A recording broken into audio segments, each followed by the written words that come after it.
नमस्कार, आप देख रहे हैं खबरों का सबसे विश्वसनीय और धमाकेदार बुलेटिन न्यूज ब्लास्ट और आपके साथ में विजेंद्र सोलंकी। सबसे पहले बात करते हैं मुख्यमंत्री अशोक गहलोत कोरोना पॉजिटिव हो गए। मुख्यमंत्री गहलोत ने कहा कि बीते कुछ दिनों में देश भर में कोविड के मामले बढ़े हैं। मैं खुद ही हल्के लक्षणों के साथ कोविड से संक्रमित हो गया हूं। डॉक्टर्स की सलाह के अनुसार अगले कुछ दिन निवास से ही कार्य जारी रखूंगा। आप सब सावधानी बरतें और कोविड प्रोटोकॉल का पालन करें। मुख्यमंत्री अशोक गहलोत कोरोना पॉजिटिव हो गए हैं। ट्विटर के जरिए उन्होंने इसकी जानकारी दी। साथ में उन्होंने ये भी लिखा कि उनके संपर्क में जो भी लोग हाल फिलहाल आए हैं वो भी कोविड प्रोटोकॉल की पालना करें। हालांकि इस दौरान काम रुकेगा नहीं, क्योंकि आप याद कीजिए मुख्यमंत्री अशोक गहलोत अप्रैल 2021 में जब कोरोना पॉजिटिव हुए थे उस दौरान भी उन्होंने वीडियो कॉन्फ्रेंसिंग के जरिए तमाम काम किए थे, फाइलों को निपटाया था। जनवरी 2022 में जब वो कोरोना पॉजिटिव हुए थे उस दौरान भी उन्होंने वीडियो कॉन्फ्रेंसिंग के जरिए न सिर्फ लोकार्पण शिलान्यास किए थे बल्कि मीटिंग्स भी ली थी और इसी अंदाज में वो इस बार भी दिखाई दिए। वहीं आज राजस्थान के लिए बड़ा दिन है, क्योंकि राइट टू हेल्थ लागू करने वाला राजस्थान देश का पहला राज्य बन गया है। मुख्यमंत्री अशोक गहलोत ने चिकित्सकों की सहमति को बताया सुखद संकेत और कहा कि प्रदेशवासियों ने बिल के पक्ष में राज्य सरकार का सहयोग किया। आगे बढ़कर इस जनहितैषी बिल का स्वागत किया है। अब चिकित्सकों की भी इस महत्वपूर्ण बिल पर सहमति बनना बेहद सुखद संकेत। समझौते के अनुसार आरटीएच लागू करने के प्रथम चरण में प्रावधान होंगे। 50 बेड से कम के निजी मल्टी स्पेशलिटी अस्पताल को दायरे से बाहर किया जाएगा। जिन निजी अस्पतालों ने सरकार से कोई रियायत नहीं ली है या अस्पताल के भू आवंटन में कोई छूट नहीं ली गई है, उन पर भी इस कानून का बाध्यता नहीं होगा। समझौते के अनुरूप प्राइवेट मेडिकल कॉलेज और अस्पताल, पीपीपी मोड पर संचालित अस्पताल, निःशुल्क या अनुदानित दरों पर भूमि आवंटन वाले अस्पताल, ट्रस्ट द्वारा संचालित वो अस्पताल जिन्हें रियायती या अनुदानित दरों पर भूखंड प्राप्त हुए हैं, इन सभी अस्पतालों पर यह कानून लागू होगा। विभिन्न स्थानों पर चल रहे अस्पतालों का कोटा मॉडल के अनुरूप नियमितीकरण कर विचार किया जाएगा। आवासीय परिसर में चल रहे अस्पतालों को भवन नियमों में शिथिलता पर विचार किया जाएगा। समझौते के अनुसार आंदोलन के दौरान दर्ज पुलिस और अन्य केस वापस लिए जाएंगे। निजी अस्पतालों को लाइसेंस के लिए सिंगल विंडो सिस्टम लाने पर भी विचार किया जा रहा है। निजी अस्पतालों को फायर एनओसी अब हर साल नहीं बल्कि हर 5 साल में देने के बिंदु पर भी विचार किया जाएगा। नियमों में बदलाव आईएमए के प्रतिनिधियों से चर्चा कर ही आगे किए जाएंगे। तो राइट टू हेल्थ को लेकर सरकार और चिकित्सकों के बीच में सहमति बन गई है। मुख्यमंत्री गहलोत ने स्वास्थ्य के अधिकार को बताया सुखद संकेत और कहा कि चिकित्सकों का जनहितैषी कानून पर सहमत होना बेहद सुखद है। राजस्थान राइट टू हेल्थ लागू करने वाला देश का पहला राज्य बनेगा। प्रदेशवासियों ने इस बिल के पक्ष में राज्य सरकार का सहयोग किया है। आगे बढ़कर इस जनहितैषी बिल का स्वागत किया है। अब चिकित्सकों की भी इस महत्वपूर्ण बिल पर सहमति बनना सुखद संकेत है। आशा है कि सभी चिकित्सक तुरंत प्रभाव से काम पर वापस लौट जाएंगे। तो फर्स्ट इंडिया न्यूज के सुझाए फॉर्मूले पर ही मोहर लगी है। राइट टू हेल्थ बिल को लेकर जारी विवाद का हुआ पटाक्षेप। सरकार और निजी चिकित्सकों के बीच हुआ 8 बिंदुओं पर समझौता। फर्स्ट इंडिया ने 26 मार्च को ही दिए थे इस तरह के संकेत। चिकित्सकों के अंदर खाने चल रहे सेकंड प्लान के संकेत दे दिए थे। सरकार से किसी भी अनुदानित पीपीपी मॉडल पर संचालित के अलावा निजी मेडिकल कॉलेजों को आरटीएच के दायरे में लाने का सुझाव दिया गया। साथ ही स्वपोषित अस्पतालों को आरटीएच से मुक्त रखने के संकेत दिए गए थे। आखिर आज हुए समझौते में इन सभी बिंदुओं पर चिकित्सक द्वारा सहमत होना ये बताता है कि फर्स्ट इंडिया ने इस पूरे मामले में गंभीरता से न सिर्फ रिपोर्टिंग की बल्कि एक मध्यस्थता की भूमिका भी निभाई और एक बार फिर से यह साबित हुआ कि फर्स्ट इंडिया सेतु के तौर पर दोनों के बीच में काम है। एलन मस्क ने ट्विटर का लोगो बदल दिया है। नियम तो पहले ही बदल चुके हैं, अब लोगो भी बदल दिया है। नीली चिड़िया को हटाकर डॉग को ट्विटर का लोगो बना दिया है। मस्क ने एक ट्वीट में एक यूजर से कहा, जैसा वादा किया था वो पूरा किया है। हाल ही में बदलाव अभी केवल वेब वर्जन पर नजर आ रहा है, मोबाइल ऐप पर नहीं आ रहा। अमेरिकी अरबपति मस्क ने पिछले साल अक्टूबर में खरीदा था ट्विटर को। इसके बाद ट्विटर में कई बड़े फैसलों को लेकर चर्चा में मस्क रहा। इनमें ब्लू टिक के लिए चार्ज, कर्मचारियों की छटनी और सीईओ पराग अग्रवाल को हटाने जैसे फैसले शामिल थे। और बात करते हैं पॉलिटिकल एडिटर योगेश शर्मा की रिपोर्ट की। वोट काटू पॉलिटिक्स ने कांग्रेस को डाला चिंता में। संभाग दौरों से कांग्रेस नेतृत्व को मिला फीडबैक। बीएसपी, आम आदमी पार्टी, एआईएमआईएम, बीटीपी समेत कुछ छोटे दल पहुंचा सकते हैं नुकसान। दलित, मुस्लिम, ओबीसी वोट बैंक में सेंध लगाने की अन्य दलों की रणनीति है। कांग्रेस नेतृत्व ने अभी से रणनीति बनाने का कार्य शुरू कर दिया है। मुख्यमंत्री अशोक गहलोत, प्रभारी रंधावा, पीसीसी डोटासरा ने दौरे किए थे। संभाग स्तरीय कार्यकर्ता सम्मेलन के जरिए नब्ज को टटोला जा चुका है। वैसे राजस्थान में मानी जाती है दो दलीय प्रणाली और वो बीजेपी और कांग्रेस लंबे टाइम से बीते कई चुनाव में थर्ड फ्रंट खड़ा होने की कोशिश करता हुआ नजर आए, लेकिन कामयाब नहीं हो पाया। धौलपुर टाइगर रिजर्व को लेकर बड़ी खबर। वन विभाग के उच्च अधिकारी करौली और धौलपुर के दौरे पर हैं। नोटिफिकेशन कमेटी के सभी सदस्य करेंगे मौका मुआयना। प्रस्तावित टाइगर रिजर्व का 3 दिन तक करेंगे मौका मुआयना। Field director Seduram Yadav, CCF Bharatpur, DCF Anil Yadav, Ramakant Bhakar, Kishore Gupta, Suresh Mishra और retired DFO Daulat Singh Shaktawat committee में। 6 अप्रैल तक कमेटी विभिन्न क्षेत्रों का दौरा कर तैयार करेगी ग्राउंड रिपोर्ट और इसके बाद नोटिफिकेशन ड्राफ्ट कर भेजा जाएगा एनटीसीए को। एनटीसी की अनुमति के बाद हो गए धौलपुर टाइगर रिजर्व की आधिकारिक घोषणा। राज्य ऊंट संरक्षण के क्षेत्र में सिरमौर बना है। ऊंट संरक्षण योजना के अंतर्गत 17,000 से ज्यादा आवेदन प्राप्त हुए। ऊंट पालकों ने मुख्यमंत्री गहलोत को धन्यवाद दिया है। ऊंट पालकों को टोड़ियों के लिए 5-5 हजार रुपए की प्रोत्साहन राशि दी जा रही है। पशुपालन अधिकारी मौके पर पहुंचकर कर रहे टोड़ियों का भौतिक सत्यापन। 0 से 2 माह के टोड़ियों के जन्म के अवसर पर दी जा रही है प्रोत्साहन राशि। राज्यों में ऊंटों की संख्या में वृद्धि होगी। राज्य पशु ऊंट का संरक्षण होगा। मरुस्थल का जहाज कहा जाता है। इस वक्त राज्य पशु है और इसलिए संरक्षित है, लेकिन संरक्षित होने के साथ किस तरीके से आबादी राजस्थान में बढ़ रही है, ये वाकई में मुख्यमंत्री गहलोत की योजना का असर, जिसमें टोड़ियों के लिए 5-5 हजार रुपए दिए जा रहे हैं। और एक राहत भरी खबर, क्योंकि अमेरिका से हमारी दुर्लभ मूर्तियां वापस आएंगी। पुरातत्व निदेशक डॉक्टर महेंद्र सिंह खड़गावत के प्रयास रंग लाते हुए नजर आए। उदयपुर के तनेश्वर महादेव क्षेत्र से 1965 से 1968 के बीच इन 3 सालों में मूर्तियां चोरी हुई थी। अमेरिकी सरकार ने 5 मूर्तियां वापस लौटाने को मंजूरी दे दी है।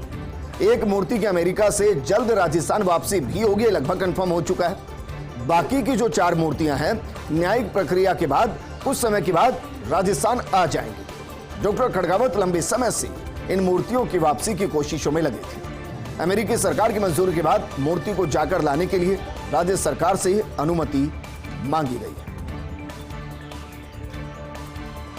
रामनवमी पर पश्चिम बंगाल में जिस तरीके से हिंसा हुई थी, उसके बाद यह विवाद थमने का नाम नहीं ले रहा है। पश्चिम बंगाल की मुख्यमंत्री ममता बनर्जी ने ऐलान किया है और कहा कि हिंसा करने वालों की प्रॉपर्टी अटैच कर दी जाएगी, नीलाम कर दी जाएगी, जिससे जिनको नुकसान हुआ है उनकी भरपाई की जा सके, उनको मुआवजा दिया जा सके। अनुमति के बगैर संवेदनशील इलाकों में जुलूस निकले, दंगा करने वालों से सख्ती से सरकार निपटेगी। ये एक आपराधिक हिंसा है। मुझे हर समय अलर्ट रहना पड़ता है। बीजेपी कब कहां जाकर दंगा करा दे। बंगाल के लोग दंगा पसंद नहीं है। दंगे बंगाल की संस्कृति भी नहीं है। बीजेपी दंगे के लिए बाहर से किराए के आदमी लाती है। रामनवमी में युवक की तस्वीर हथियार के साथ देखी गई। ऐसा ही सीपीएम करती थी। क्या सीपीएम का अत्याचार लोग भूल गए? तो ऐसा नहीं है। पश्चिम बंगाल में ममता बनर्जी सख्त नजर आ रही है। दरअसल केंद्र सरकार भी पश्चिम बंगाल में जिस तरीके से हिंसा हुई है, उसके बाद बेहद सख्त नजर आ रही है। गृह मंत्रालय ने 3 दिनों के भीतर ममता सरकार से अब रिपोर्ट मांग ली है। रामनवमी पर जो दंगे हुए, जो कानून व्यवस्था खराब हुई, उसकी वस्तुस्थिति रिपोर्ट मांगी गई है। मुख्य सचिव से 3 दिनों में पूरी घटना पर पूरी रिपोर्ट भेजने को कहा गया है। पश्चिम बंगाल बीजेपी अध्यक्ष सुकांत मजूमदार ने एमओएच को पत्र लिखा। इस दौरान पत्र में कहा गया कि बंगाल में हिंदुओं को लगातार निशाना बनाया जा रहा है। हावड़ा में हिंसा की गृह मंत्री ने बंगाल राज्यपाल सीवी आनंद बोस और बीजेपी प्रदेश अध्यक्ष सुकांत मजूमदार से बात कर ली थी जानकारी। पश्चिम बंगाल में कानून व्यवस्था की स्थिति का आकलन किया गया था। उत्तर प्रदेश में मंत्री दयाशंकर सिंह और उनकी पत्नी में तलाक हो गया है। 22 साल बाद दयाशंकर सिंह और स्वाति सिंह का रिश्ता खत्म हो गया है। 18 मई 2001 को हुई थी दोनों की शादी, मंगलवार को टूट गई है। पूर्व मंत्री स्वाति सिंह ने 2012 में दी थी तलाक की अर्जी। दयाशंकर सिंह के मंत्री बनने के बाद बंद हो गया था केस। स्वाति सिंह के दोबारा केस खुलवाने के बाद हुआ तलाक। बलिया से विधानसभा चुनाव जीते हैं दयाशंकर सिंह। 10 साल से अलग रह रहे थे दयाशंकर सिंह और स्वाति सिंह। शिल्पा शेट्टी को रिचर्ड किस मामले में बड़ी राहत, बरी करने के आदेश के खिलाफ दर्ज याचिका खारिज कर दी गई। पिछले 16 साल से चल रहा है एक्ट्रेस के खिलाफ केस। 2007 में एक पब्लिक इवेंट के दौरान हॉलीवुड एक्टर रिचर्ड गेरे ने किया था किस, जिसके बाद एक्ट्रेस शिल्पा शेट्टी के खिलाफ लग गया था। सार्वजनिक स्थान पर अश्लीलता फैलाने का आरोप लगाया गया था। अब सालों के बाद कोर्ट ने शिल्पा शेट्टी को अपराध मुक्त कर दिया है। बात करते हैं गहलोत सरकार की गुड गवर्नेंस की। स्वतंत्रता सेनानियों के सम्मान में मुख्यमंत्री अशोक गहलोत ने स्वीकृति दे दी है। स्वतंत्रता सेनानियों के नाम पर 2 विद्यालयों का नामकरण किया गया है। राजसमंद के राजकीय बालिका उच्च माध्यमिक विद्यालय नाथद्वारा का नामकरण स्वतंत्रता सेनानी स्वर्गीय नरेंद्र पाल चौधरी के नाम पर किया गया है। होगा हरतरी के राजकीय उच्च माध्यमिक विद्यालय सरदार शहर का नामकरण स्वतंत्रता सेनानी स्वर्गीय गोपाल सिंह राजवी के नाम पर किया गया।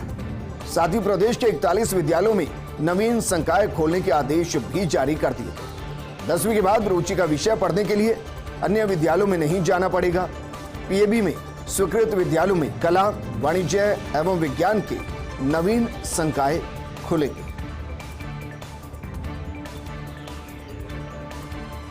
कमोडोर ए माधवराव बीडीएल के नए सीएमडी नियुक्त किए गए हैं। सार्वजनिक उद्यम चयन बोर्ड ने लगाई माधवराव के नाम पर मोहर। भारत डायनेमिक्स लिमिटेड के सीएमडी के रूप में नियुक्त किए गए।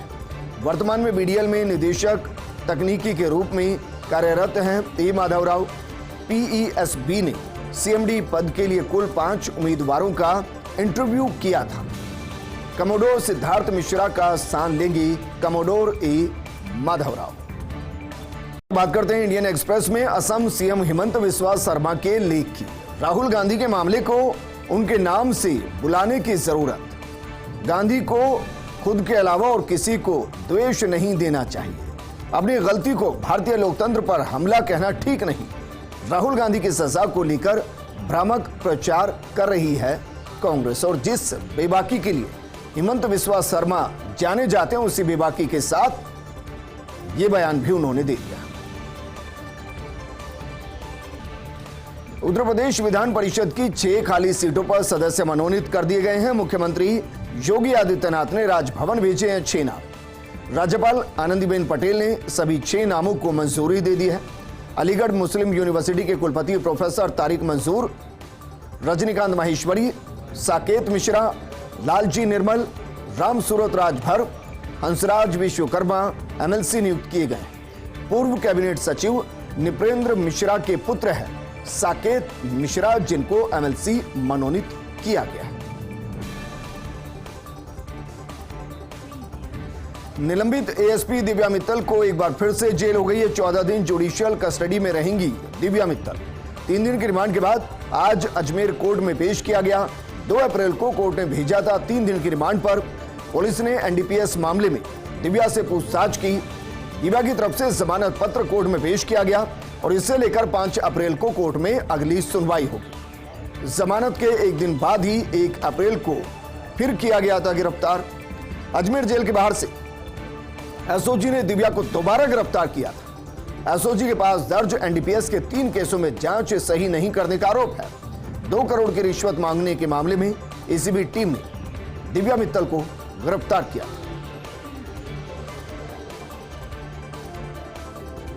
कर्नाटक चुनाव से पहले महाराष्ट्र सरकार का शासन आदेश। कर्नाटक के 865 मराठी भाषी गांव में स्वास्थ्य बीमा योजना लागू होगी। महात्मा ज्योतिराव फुले जन आरोग्य योजना MJPJAY इसको नाम दिया गया, शॉर्टकट है, इसको लागू किया गया। गांव में योजना का लाभ पहुंचाने के लिए अतिरिक्त 54 करोड़ रुपए अलॉट कर दिए गए। कर्नाटक की बसवराज बोम्मई सरकार के लिए यह फैसला चिंताजनक है। लंबे समय से कर्नाटक के 865 गांवों पर दावा करता रहा है महाराष्ट्र, और महाराष्ट्र सरकार के फैसले का विश्लेषण कर रहे हैं मुख्यमंत्री बोम्मई। सिक्किम में एवलांच हादसे पर गृह मंत्री अमित शाह का ट्वीट। एवलांच के पीड़ित परिवारों के साथ संवेदना व्यक्त की है और कहा कि हमारी हालत पर करीब से नजर है। एनडीआरएफ की टीमें मौके पर जल्द पहुंचेंगी। घायलों के जल्द ठीक होने की कामना भी गृह मंत्री अमित शाह कर रहे हैं। राष्ट्रपति और पीएम मोदी से मिले भूटान के राजा। राष्ट्रपति द्रौपदी मुर्मू से राष्ट्रपति भवन में मुलाकात की। इससे पहले प्रधानमंत्री मोदी से भी जिग्मे वांगचुक मिल चुके हैं। आर्थिक सहयोग सहित कई क्षेत्रों में द्विपक्षीय संबंध मजबूत करने पर चर्चा हुई है। एनएसए अजीत डोभाल से भी जिग्मे वांगचुक मिल चुके हैं। राजघाट पहुंचकर महात्मा गांधी को भी उन्होंने श्रद्धांजलि दी। पिछले हफ्ते ही भूटान के पीएम ने डोकलाम को बताया था 3 देशों का विवाद। सोमवार को 3 दिन के दौरे पर भारत पहुंचे थे भूटानी राजा जिग्मे वांगचुक। 50 साल के बाद फिर चंद्रमा पर इंसान भेजेगा अमेरिका। 2024 के अंत में भेजा जा सकता है मिशन। नासा ने चंद्रमा पर मिशन भेजने के लिए 4 क्रू सदस्यों की घोषणा की है। इनमें पहली बार एक महिला और एक अश्वेत शामिल किए गए। सभी को साल 2024 के आखिर में कैनेडी स्पेस सेंटर से भेजा जाएगा। 10 दिन के आर्टेमिस द्वितीय मिशन पर ओरियन कैप्सूल से इनको भेजा जाएगा। सभी सदस्य चंद्रमा की परिक्रमा कर वापस पृथ्वी पर लौटेंगे। इसके 1 साल बाद 2 क्रू सदस्यों को चंद्रमा पर उतारा जाएगा। पिछले साल मानव रहित ओरियन कैप्सूल भेजा गया था चंद्रमा पर। मिशन के कमांडर रीड वाइसमैन, अफ्रीकी अमेरिकी नौसेना में pilot Victor Glover, Christina Koch, Jeremy Hansen, Canada निवासी शामिल होंगे।